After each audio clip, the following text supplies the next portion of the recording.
সুন্দর লাগবে। আপনাদের বারবার কষ্ট দিচ্ছি, আন্তরিকভাবে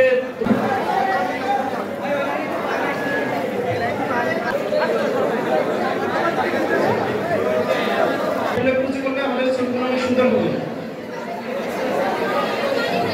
সবাই একসাথে কুঞ্চু করেন, মাশাআল্লাহ অনেক সুন্দর। সবাই কুঞ্চু করেন।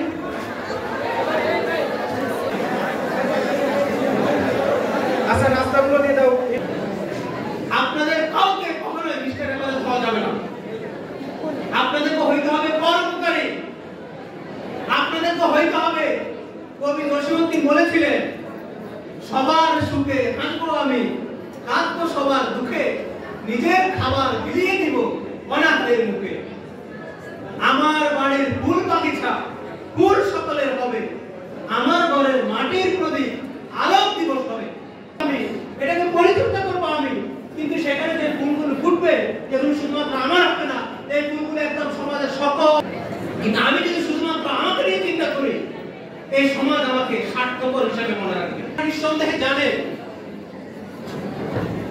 পৃথিবীতে আশ্চর্যজনক কয়েকটি ঘটনা, সেই কাহিনী ইতিহাস আপনারা জানেন? জানেন আপনারা? এই টাইটানিককে যখন আবিষ্কার করা হয়, তার আবিষ্কারক বলেছিল এটি কখনোই কি হবে না। কিন্তু আমরা কি জানি? আমরা জানি টাইটানিক তার প্রথম যাত্রায় কি হয়ে গেছে, ধ্বংস। উদ্দেশ্য না, আমার বলার উদ্দেশ্য হচ্ছে টাইটানিক যখন ধ্বংস হচ্ছিল, এই টাইটানিকের 5 কিলোমিটার দূরে আরেকটা ছোট্ট জাহাজ ছিল, যার নাম ছিল সমুদ্রের সাথে আঘাত থেকে ধ্বংস হচ্ছিল। সেখানে যাত্রীদের আত্মচিৎকার এই সিম্পসন জাহাজের নাড়ি করেছে।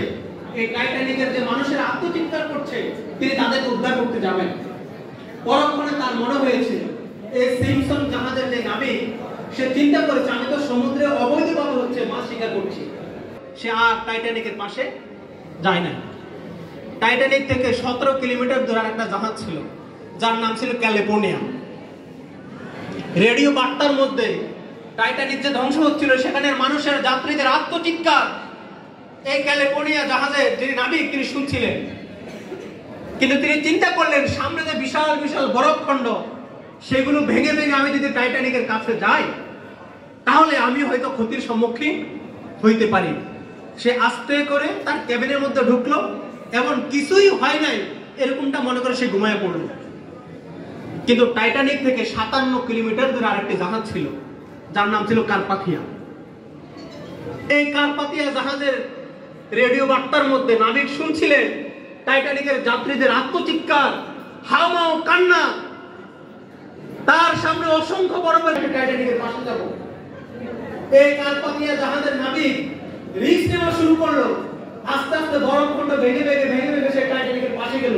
এটা বলার উদ্দেশ্য হচ্ছে আমাদের সমাজে এই 3 শ্রেণীর মানুষ পাওয়া যায়, যারা হচ্ছে সেই সিম্পসন জাহাজের মতো, যারা নিজেরা অবৈধভাবে সমাজ থেকে টাকা পাচার করে আত্মসাৎ করে শুধুমাত্র নিজেকে নিয়ে ব্যস্ত থাকে।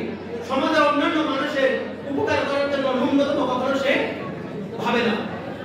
দ্বিতীয় শ্রেণীর মানুষ হচ্ছে সেই ক্যালিফোর্নিয়া জাহাজের মতো, যারা শুধুমাত্র স্বার্থপর হয়ে ওঠে, অন্যের উপকার করতে গিয়ে নিজের বিপদ হইতে পারে, এই জন্য অন্যের উপকার করা থেকে নিজেকে বিরত রাখে। এত সুন্দর আমাদের জীবনগুলো, এত সুন্দর।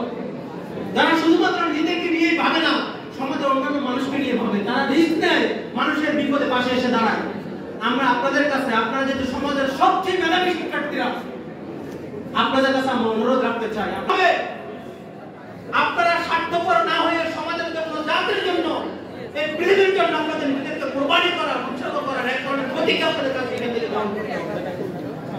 যদি এই সিদ্ধান্ত আপনারা আজকে গ্রহণ করতে পারেন, তাহলে আমরা বলবো ইসলামী ছাত্র শিবির আজকে যে সুন্দর, অনেক সুন্দর আয়োজন করেছে, সে আয়োজন সার্থক হয়েছে বলে আমরা মনে করি।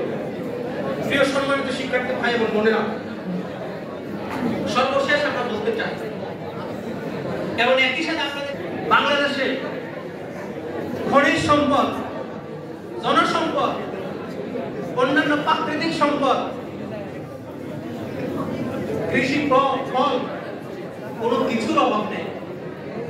বাংলাদেশে সবচেয়ে বড় অভাব কিসের, কেউ কি বলতে পারবে? কিসের? ভালো মানুষ। আমাদের বড়রা বলছিলেন ওয়ান কত ওয়ান। আর যে ভালো মানুষ না তার মান হচ্ছে জিরো কত। তাহলে একদম ব্যক্তি হচ্ছে ভালো মানুষ, তার মান কত, পাশাপাশি হচ্ছে সে অনেক মেধাবী, এটার জন্য তার ওয়ানের ডান পাশে যদি একটা শূন্য যুক্ত করা হয় তার মান কত হবে 10। পাশাপাশি হচ্ছে সে খুবই স্মার্ট, আর একটা শূন্য যোগ করলে তার মান কত হবে 100।